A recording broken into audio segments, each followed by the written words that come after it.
it's a bike, bro. Like, it's one class. Nobody cares.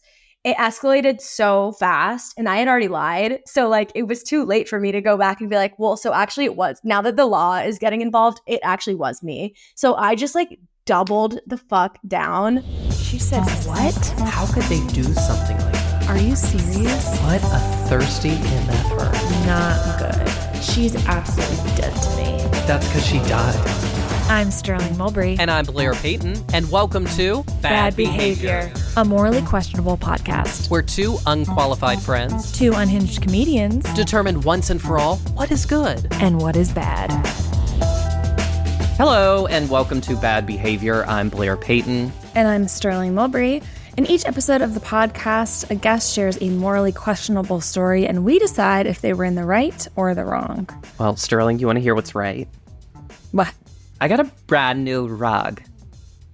Amazing. I know, it's such exciting news to start the show with. Is it made everything different in the home? Honestly, it has, because the rug I had before is when I first moved in 3 years ago, and I never really thought of my apartment as a high traffic area, but it got worn so much that, you know, like when a rug starts getting just like, you can just see how gross it is, and it's lost its zest for life. Sure. So I was like, it's time to put this thing out to pasture, get a new rug. You shot it out back. Yeah, it's just so much is going on for you. Thank you. What about you? I'm good. This is the last episode we're going to be recording.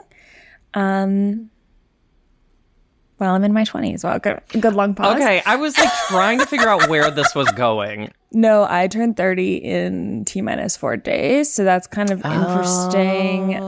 Mark your cows, you guys. Are you the 16th? I'm the 15th, baby. Well, then that's not 4 days. Your math is terrible. 3 days? That's 3 days from this recording. I guess I kind of still feel like I'm in California right now, so I have still. Well, here's the thing: your left. brain's a little shook because you just had an earthquake. I just had a huge earthquake, and boy, it was so scary. Yeah, that was bad. Anyways, yeah, so I turned 30 this week, and I don't know if this has happened to anybody else when you have kind of a monumental birthday coming, but you can get a little emotional. Yeah. And I can't say the last week has been maybe the best week of my life. It's okay. But I was out to dinner for a friend's birthday Friday night. I was not doing well mentally, okay? I knew I was like, it's a get in, get out kind of scenario. 30 minutes in, they're like, okay, so what's new with you, Sterling? I immediately abruptly start sobbing. Sterling, you really ruined her birthday. I'm so sorry. Did everything turn around, or were you just like, okay, well, everything's terrible. I'll see you guys later? No, I mean, our food hadn't even come yet, so I had to stick with that. Oh, damn. Yeah. So you had to be like, no, I'm fine. I'm fine. Oh, man. But I did not go dancing. I said I'm going to take myself home because I'm scared if I cry on the dance floor, I could be the biggest wet noodle. Well, here's the thing. It was the Heaven's Gate portal. No. Is that what it's called? Lion's Gate. It was the Lion's Gate portal. So maybe your body was like subconsciously trying to remove all those emotions to allow happier emotions to fill up your craw. Fill on it. Yeah. Mm-hmm. It's just kind of such a nightmare to turn 30. I don't know how anyone does it. Obviously, it's such a blessing. What is your guidance for me coming into this new decade? What should I be doing this week, do you think, to set me off on the right path? I would say go get a massage. Really? I would get a massage. I love a good massage. Okay, this is also going to be tragic. I'm sorry I'm being like the saddest girl alive. I've only gotten one massage in my whole life during another tumultuous time. And I was crying so much, but like through the hole in the massage bench. Okay, I feel like anything I'm going to suggest, it's going to turn sad. I actually am in an amazing mood today. I'm a little shaken because of the big earthquake that just occurred only 10 miles from my house. And well, you know what? I'm going to say this. Maybe it shook something like Freaky Friday. Maybe now my life's going to turn amazing. That's what I'm thinking. I'm thinking Mother Nature was like, you know what? She's had it hard for a little bit. Let me shake it up a little bit. So she shook the earth and she reset the energy. Oh my God, I wonder who do you think I'm going to Freaky Friday with? Anne Hathaway. I think you're going to freaky with her. Oh my God, you think I'm going to Freaky Friday with Anne Hathaway? But I wonder if that means I would still be doing the podcast now with her, but she's crying all the time. And I hate to be like this, she's even older than me. So then I'd be probably having a mental beat because I'd be even older than 30. Yeah, but you'd be in a different pay scale. So you'd probably be happier. You'd probably let that slide. Because you know what we always say on this podcast? Money buys, say with me, happiness. Yeah. That's what we always say. So that's right. It's just like, can you imagine if you Freaky Friday'd with somebody, but then they're married and have a kid, and that's just like, you'd hope that you could fall in love with their significant other. You know, that's so risky. I feel like all of that's a risk because, like, inevitably you will Freaky Friday have back. To act in drama. Not good. I would be bad. I would like really ruin her reputation as an actress. Imagine me doing Les Mis, please. Well, you wouldn't have to because it already been done. What is the parameters for your Freaky Friday? Because they're all over the map. Okay. We have a dear friend of mine on the podcast today. I've known her since my UCB days, if you can even believe that. She's a comedian in New York. Please welcome our guest today, Luisa Lange. Well. We finally got you. Finally nailed her down. Thank you for gracing us with your presence. I mean, listen, it took a lot to get me here, but no, I'm kidding. I just, for anyone listening, I canceled last minute yesterday, and I've canceled before on you guys too. I think that is fine, and one that makes you kind of elusive and cool. But also, it will factor into our decision. Right, but it makes me a little mysterious. You just need to be prepared for that, you know? We're going to be ready. Deeming you maybe a little harsher. Maybe bad, yeah. Yeah.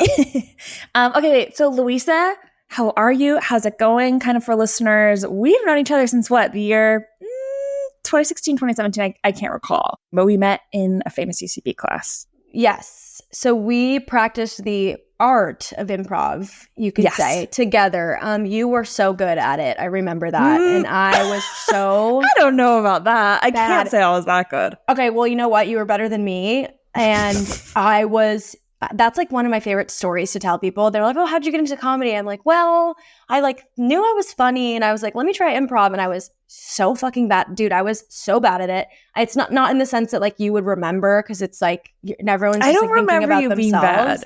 But I wasn't good at it. You guys, it sounds like you're both being very humble with your improv skills. Maybe we should just test it real quick now. Do a quick Harold right here. No, I couldn't even like understand the process. But then I tried stand up, and I was like, okay, this makes sense. This is like what I'm comfortable with, what I'm good at. Like, but yeah, my improv days were short lived and pretty dark, but met some very cool people though. Yeah. What was the feedback you would get? Were they like real harsh with you? No, I just knew I was bad. No one ever told me I was bad, or ever like would avoid being my partner or anything. I just, when like, you're funny, but it's not like here. It's not here in the room with us. It's not like, was the funny in the room with us? Like it's like, when you have a social interaction with someone and it's just like awkward and weird, and you leave and you're like, what? That like wasn't my best. I feel like sometimes that's on the other person. It's the environment they create, because sometimes you can be in a good mood, funny banter, but if they are giving nothing back, it's hard to ever be funny in that circumstance. Which is why I didn't love improv, because you're relying so much on the other person to set you up to do something. They're like, why are you acting like Rihanna? And I would be like, come on. Like, really? Like, I have to say, like, oh my God. Yeah, you have to then kind of start singing. One time I was in an improv scene in my 401. And I was doing a scene, I don't know what it was, but one of the guys behind me, he stuck his whole arm through my legs and made it look like an erection. I'm like not even shocked. Like, it's just... Yeah.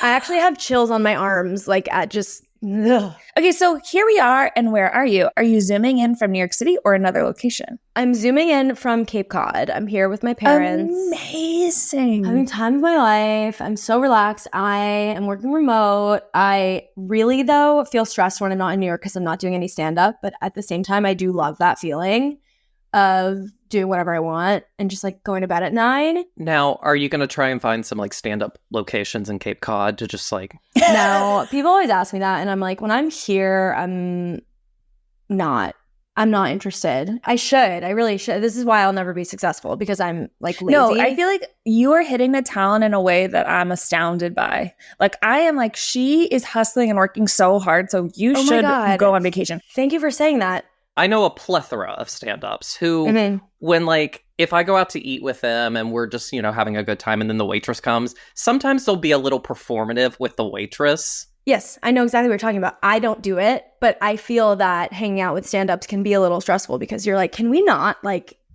just like be people for a second? Like, we don't need to compete for like, do you hear what I said to the waiter? Like, like, I don't know. I don't like it. I don't want to do that. I'm tired. I think the through line of my story here is I'm tired.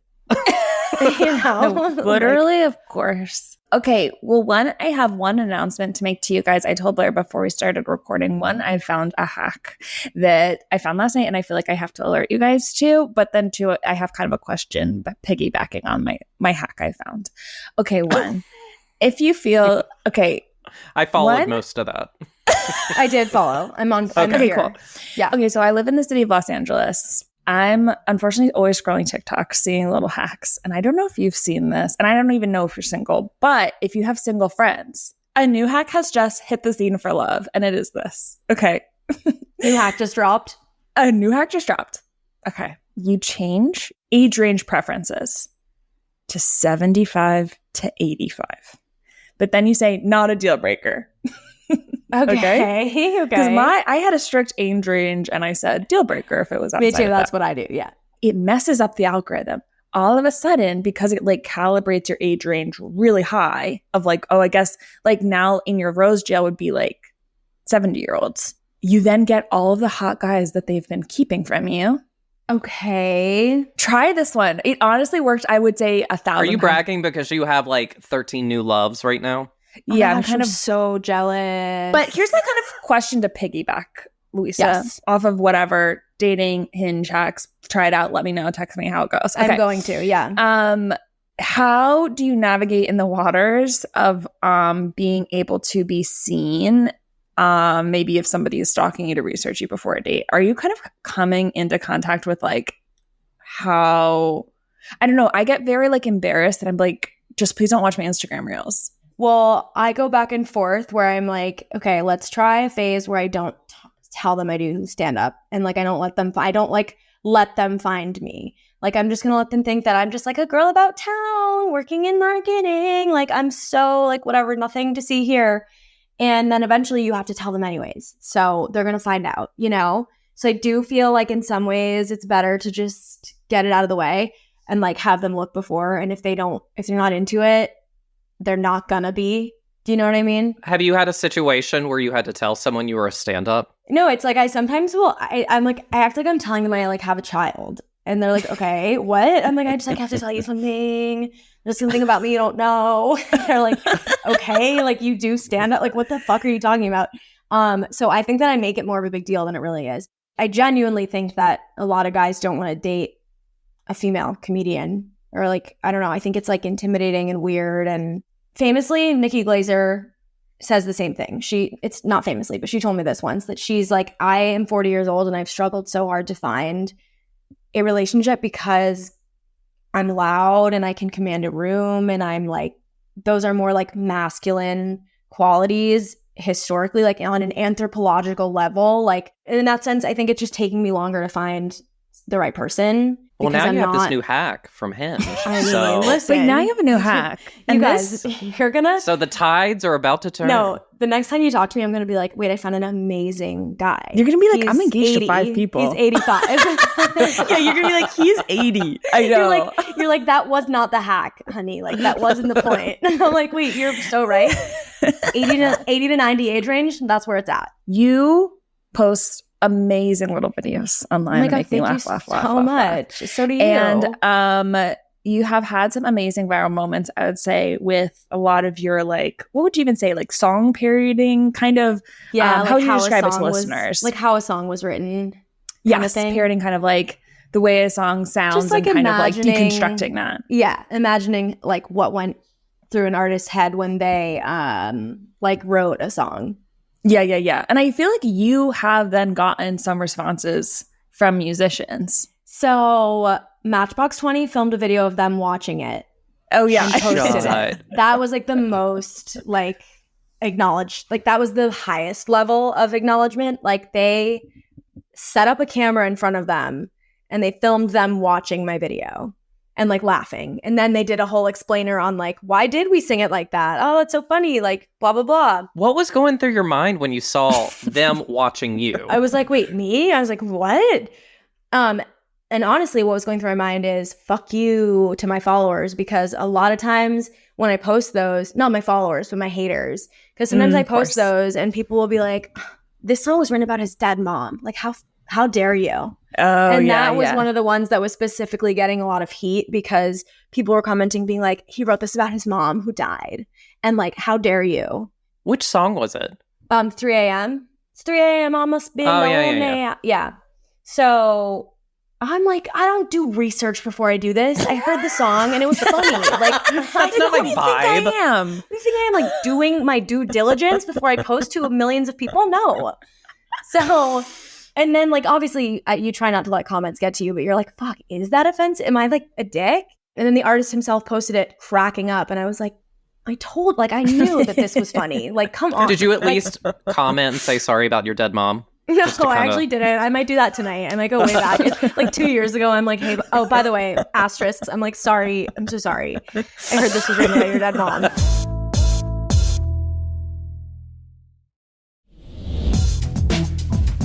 Speaking of kind of your videos and being in the musical arena, we have a game for you today, Luisa. So we play a game on this podcast called Heaven or Hell. And this is going to be a game where we are going to present some different scenarios for you, and you're going to decide if that scenario is heaven, hell, or if you're kind of indifferent, purgatory. And for our topic today, it's going to all be in kind of a musical universe. So they all have like a musical theme, basically. Okay, love it. Shall we? Yeah, shall we? Okay, Blair, do you want to hit us up? Your friend that is getting married asks you to be a flower girl and do a funny viral walk down the aisle to Bruno Mars' Marry Me. Hell on earth. First of all, Bruno Mars at a wedding, gotta stop. If I ever get married, it's strictly do not play Bruno Mars. I just can't anymore. And I'm not doing the flash mob dance. I'm not here to tap dance down the aisle. I'm here to just. But they're like, oh, you're funny, so we want you to do like a funny routine. I hate that. If you think I'm funny, then have me do stand up. Like, would you do crowd work as you're walking down the aisle? That'd be fun. Warm up the crowd. Yeah. Like, what brings you here? They're like, a wedding. What the fuck? Like, who do you know here? They're like, I'm on the bride's side. What? It is just like an interesting trend, this like boys being funny doing the flower dance or whatever I'm calling it. I hate it. I have not seen this. Really? Yeah. It's always like guys wearing like little fanny packs and they have like sunglasses on and they like look like they're being serious. They're like tossing out petals. No. I'm on manifestation TikTok, so you're not getting so flower I'm just men. still learning about Lionsgate. So okay. Yeah. But maybe Blair here's hoping I see one of those about videos. The Lionsgate portal in a way that is crazy. Because I saw 45 videos about it, so I'm an expert. The way that TikTok chooses what you're going to be an expert in, and then you just are. No, but I don't like being told to do something that's supposed to be funny when it's like not my idea or my vision sometimes, because I'm like, there's nothing worse than badly executing something. Okay. Your friend gets you free tickets to Coldplay and you have to cheer for them to do an encore for Viva La Vida. I think heaven, shamelessly, because I do like Coldplay. Okay, amazing. And I do think an encore is annoying. It's like, beg me to come back. And also, too, they're always planned, so it's not like we got you to come out. Encore culture is like so awkward to me. It's like we all know what's going on. Encore culture, yeah. It's so just uncomfortable. I like never thought of it, but like it's really like recently been like, okay, guys, let's give up the shtick. It's like an ick almost. Play all the hits. Make us really feel like we're not going to get anything more. Well, my dream situation is that nobody begs and they just don't come back out. Like, just because it's funny, just because it would be funny. Like, I just think encore culture, once again, it's so like you're expecting. They're like, they're obviously going to beg us to come back. So we're going to leave and like stand at the edge of the stage and then like, okay, fine, we'll come back. What if nobody asked you to, though? Do you think we should try to bring encore culture to stand-up comedy? That everyone's like, tell us that joke we one love. more joke. Yeah. But it's like always the same one. It's like it's the same your joke. famous joke. It's like one you already told, too. And they're like, what? And everyone's repeating the words back to you. And you're like, fine. Yeah, I definitely think we should bring that to stand-up culture. All right. Number 3. You're walking through Central Park with your significant other, and a spontaneous group of strangers start dancing, and you realize you're being proposed to via a flash mob. But you've already just actually talked about flash mobs, so I have an inkling on how this is going to go. Hell. And you know why it would be hell? Because, yeah, the whole thing is hell, but it really, what it would mean is that I've spent this time getting to know someone, and I have done such a bad job communicating who I am that this person thinks it's okay to propose to me that way. Do you know what I mean? Like, you would hope that if you're in a relationship where you're getting engaged, the person knows you well enough to never do something, do something that wrong, to wrong you like that. Here's a pitch, though. What if it's not like a flash mob to a song, but to one of your TikTok videos? Well, I do famously love attention, so... Because it would be showing that this person is obsessed with you, and, you know, you also get a little promotion on the side because people are walking by like, what is this funny video? It's like me doing like a Bruno Mars song, and like he just does my video of it to propose. Yeah. I still think hell. Yeah. Okay. Yeah. Because I love attention, but like not in that way. I kind of feel like, Blair, you could be interested in being proposed to via flash mob almost. I mean, it's okay. It's no yeah, shame. I don't really have any hard-pressed feelings about it. I feel like you'd like a little pizzazz, you know? I feel like I could really see you like snapping along. And there's nothing wrong with that. I like how you're saying there's nothing wrong with Nothing wrong with that. I love that for you. I mean, I love that for you, but for me, like it's just so embarrassing. Okay, your next one. At a family reunion, your little cousin asked you to help her teach your entire family the apple dance. Now, first of all, can you do it? I can do it. Show us. It's not heaven. Do you really want to see? I'm holding my mic. Do you guys remember? With the mic? What am I going to do? Do it with one hand. You do this thing, and then it's like, I can do it with you. 1, 2, 3, 4. 1, 2. Got it. This is inundated our culture. That was really good. Thank you so much. I'm unfortunately making everyone dance with the apple dance right now, but I always like to be about 1 month behind on anything. I think that's a good caliber to work at. Yeah. Yeah. All right, number 5. On your birthday, your friends have a mariachi band, and the entire restaurant serenades you by singing "Happy Birthday." I love a mariachi band. Heaven. Okay. It's like my birthday, you know? I don't know why that feels different from proposal, but it feels like birthday is more like you can be more out of pocket, more unhinged on a birthday. Sure, a little funny. And you get a birthday every year, and you would like. And you get a birthday every year, right? You still have one. Yes, exactly. So heaven, love it. Okay, amazing, easy peasy. Okay, your last one. You upload a video of your dog howling to the tune of a popular song. The video goes viral, and your dog becomes way more famous than you. Dude, this is a fear of mine.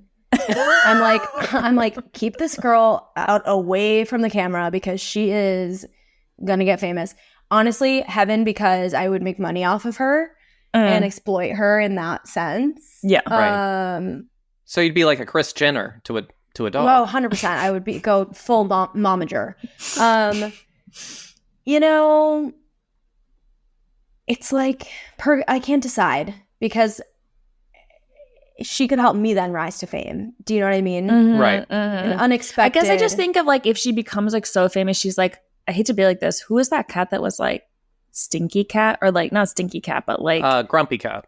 Oh, Grumpy Cat. Do you know what I'm saying? Like, so big. It's like we don't know who Grumpy Cat's owner was. Who the hell was Grumpy Cat's mother? Yeah. And I think Grumpy Cat passed away. What if you kind of weasel your way in and become like a comedy team? You're right. I start like sneaking my way into the videos one by one. Like I start off with like one line in the video, and then it's like next thing we know, we're a duo and we're traveling a traveling circus.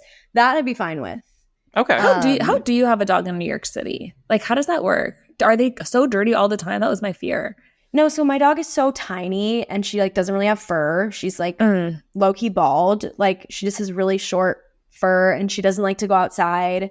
So she's like kind of an indoor cat. Oh, love that. She's kind of a cat. She's 6 pounds. We go outside and she just like pees and she's like, can we go back? Get out of here. And I'm like, yes, girl. She sleeps till 11. I've hacked the system somehow. Yeah. Well, we are hacking systems today.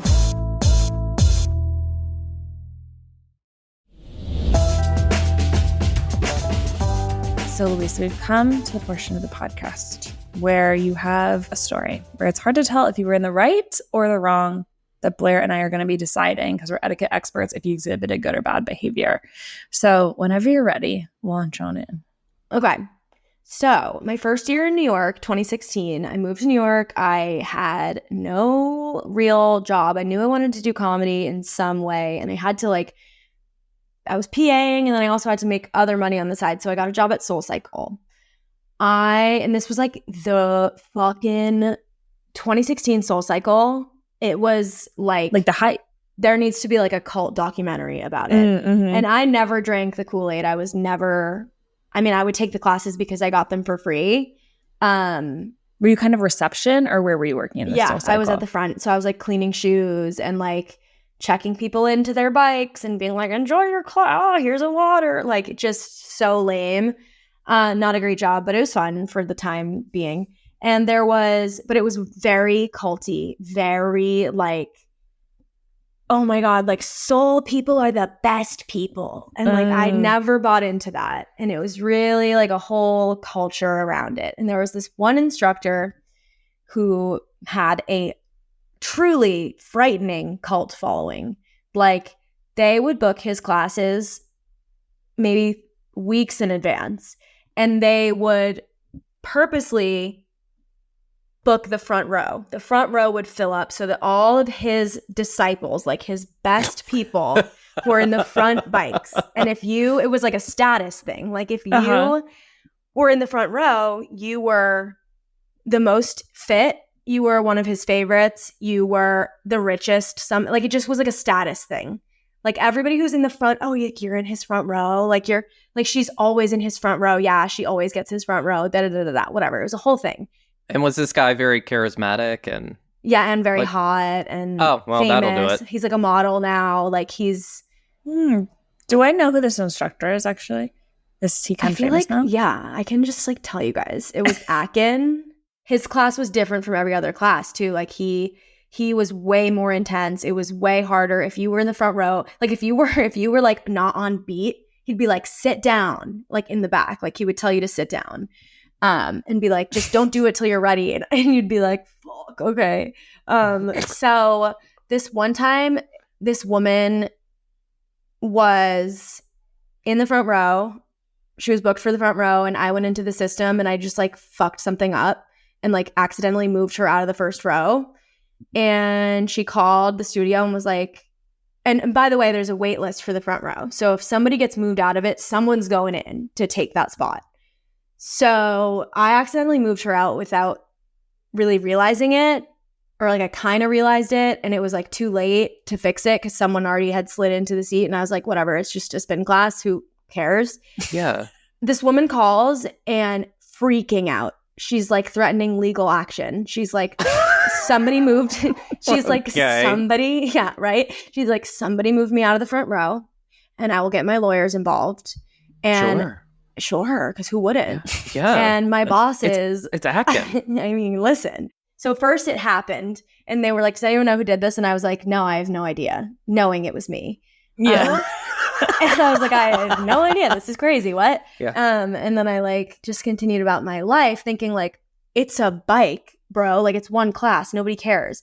It escalated so fast, and I had already lied. So it was too late for me to go back and be well, so actually it was. Now that the law is getting involved, it actually was me. So I just doubled the fuck down, and I just was it wasn't me. I have no idea what happened. This woman's threatening legal action. And there were ways they could go into the computer and see which user, I wasn't sure what exactly the managers had access to, but I just was I am doubling down. I didn't do it. And people, the vibe was people were someone's getting fired. This is so bad. They're threatening legal action, over a bike, by the way, in the front row. Can we just remember what we're talking about here? For one single class. And I just fucking doubled down. I was there's no way am I going to now be you know what? Pull my manager to the side and be actually, it was me. And I didn't realize it was this big of a deal till now. So I just fully lied. Mm-hmm. And I'm not sure if anyone else took the fall. I think the managers then took the fall for it. And I just was I cannot be involved in this. And that was actually, to this day, probably the most stressed out I've ever been at a job. And it was SoulCycle. I was literally like, this is not good. What is the benefit of setting on the front row? Are they all hoping that he will like spot this woman and be like, hey, you, me, drinks later? Like, they know him all. They all know him. They're all friends with him because they follow him around. They do all of his classes, and it's like a status symbol. It was like this weird thing that I clearly like I couldn't understand because I didn't understand why it was such a big deal. So your question, I had the same questions. I was like, I don't get it. Like, can she sit in this? Sorry, God forbid she's in the second row. Like, yeah, it's not like you're having a conversation with him. No, but it was so intense, and they were really mean. They would, if we didn't remember their shoe size, they would yell at us. These specific riders. So like whenever there was an Akin class, it was like, okay, everyone. Also, like, by the way, we're a bunch of like actors and comedians just trying to make a little money. Like, come on, it's not that serious.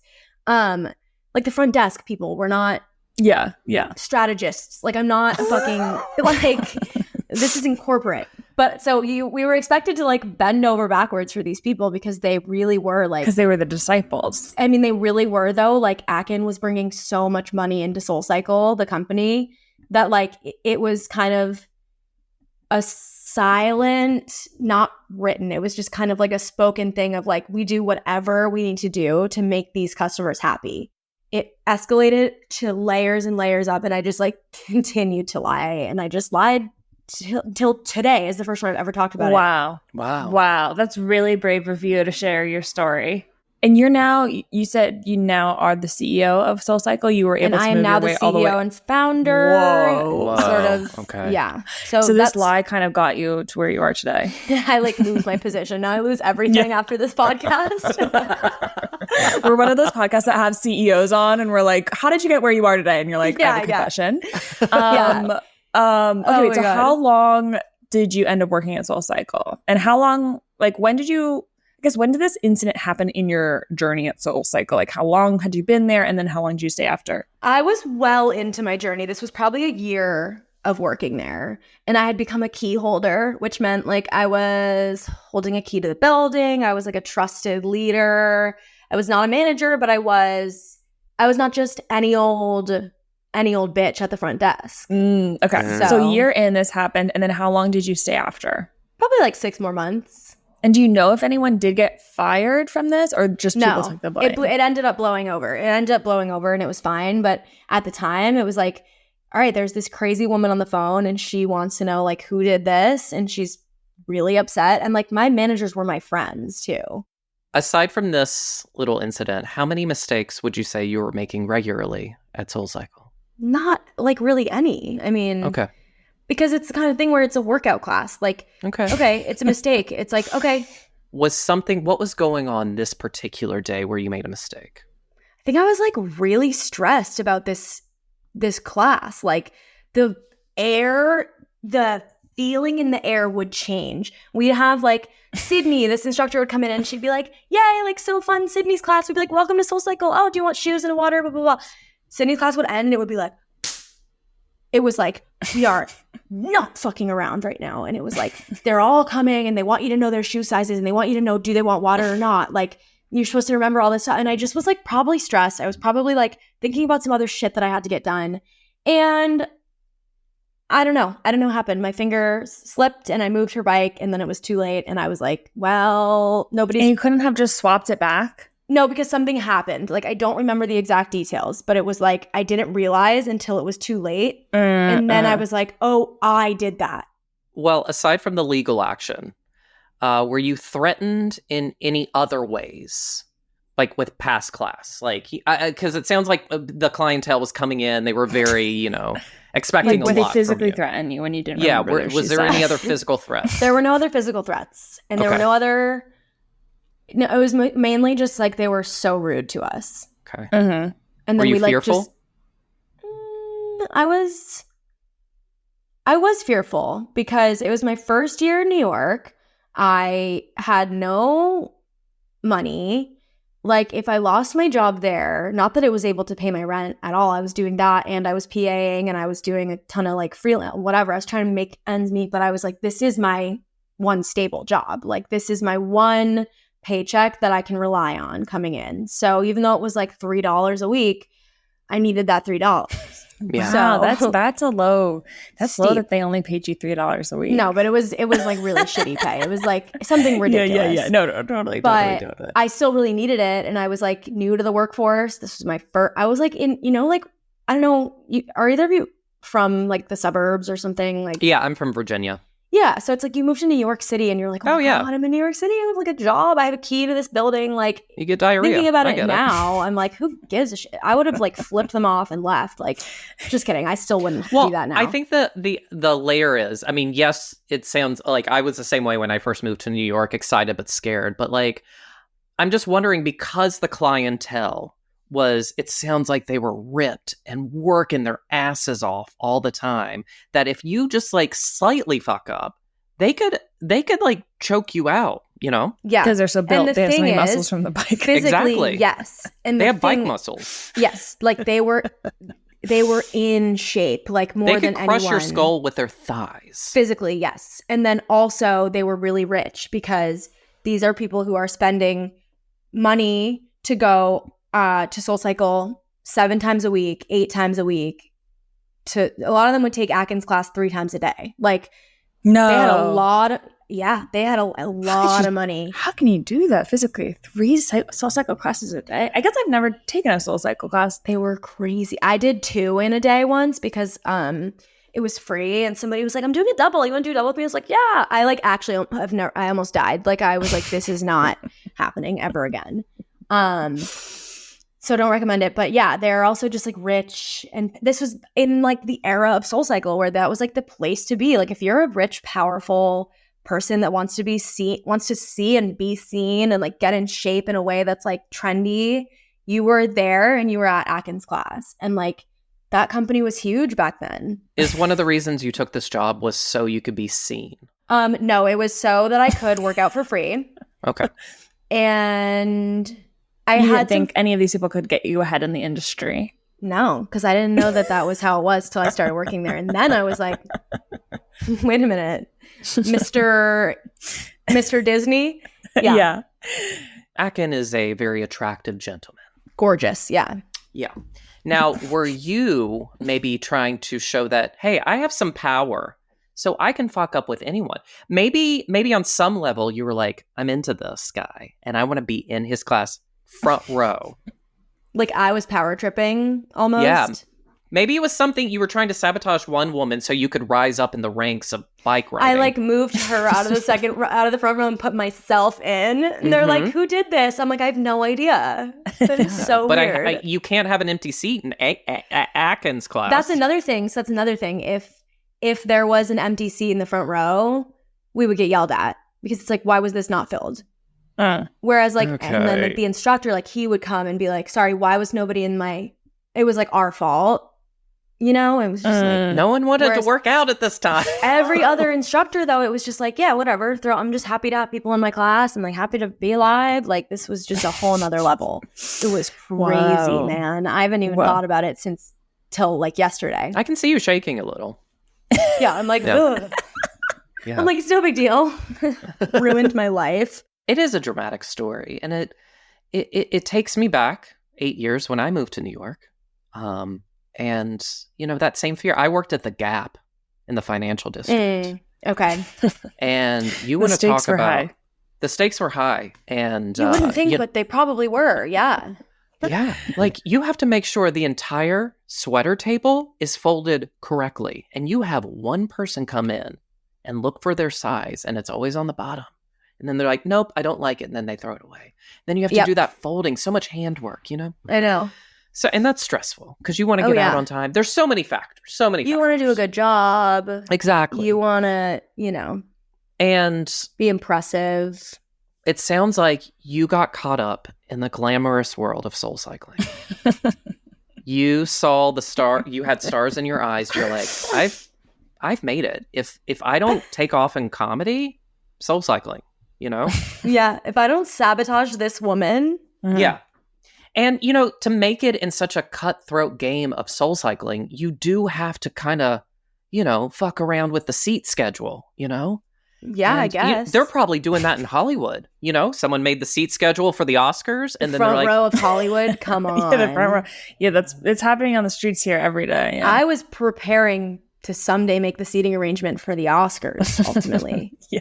you were protecting yourself because also, too, your life was in danger. There was a lot of people, a lot of strong people there. A lot of ripped people. And you even said yourself, you took 2 classes and got tired. So you couldn't have protected yourself, you know? No, definitely not. I'm so glad you were taking such good notes.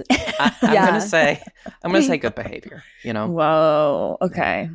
It's about protecting you and your heart. That's good. Totally. That was a And good life. one, Blair. Totally. Yeah. I think I'm gonna agree with this one today. I think really what I learned kind of being in the workforce in New York City and even any city, maybe just having a job, is that mistakes happen. I think a lot of times mistakes that are small do blow over. And I think when you are low on the totem pole, it's good just to skirt around. If the mistake is huge, yes, own up to it, I guess, and like try to, but if there's nothing that can be done, you just say, let's just hope no one found out. And a lot of times people are understaffed and they don't. So Luisa, you have officially been deemed Good behavior. Okay, so Luisa, we have an amazing reward for you today. We know it can be a little scary to come up with an acceptance speech on the fly. Okay. So we've written one for you today that I'm going to put in the chat. Okay, before I read this, I want to say, I think this was literally therapeutic for me because I forgot about that story, dug it up yesterday when you guys asked me to come up with a story. Yeah. Told it today and was told that it was okay. Yeah, and there's something good. so beautiful about that. Oh my Okay. God. I'm so glad. Okay, you see how I accept this award? Very demure, very sweet. I'll keep the speech short, very respectable, very mindful of time. I'm not thanking my agents, my managers. No, because that's boring and I'm demure. Oh, beautiful. Beautiful. I just got onto your TikTok yesterday. I was so confused what was happening. And then I did a deep dive so I could understand what's going on in culture right now. I think it'll blow over by tomorrow, but I had to figure this out. Which is stressful because I work in social media and everyone's being like, how can we capitalize on this? And I'm like, capitalize on what? And they like send me the video. I'm like, what is like happening right I now don't on planet understand, Earth? but go off. Okay, well, Luisa, before we wrap up, can you tell listeners where they can find you, if you have any upcoming shows or other projects to plug? Yeah, follow me on Instagram at Luisa Lange. My TikTok is at Luisa Lange is a joke. I'm going to be in Chicago doing a weekend of shows in September like 18, 19, 20, 21, 22. I'll be there. So if any Chicago listeners, that would be great. And then most of my shows I post on Instagram. So just keep up with me there. And that's our show. Thanks so much for listening today. We absolutely hate to do this. We hate it. But it would mean the world to us if you can subscribe to the podcast wherever you get podcasts, rate and review. Follow us at Bad Behavior NYC on Instagram and TikTok. Thanks again for listening. And remember, whatever your moral status, we are always here to judge. Bye.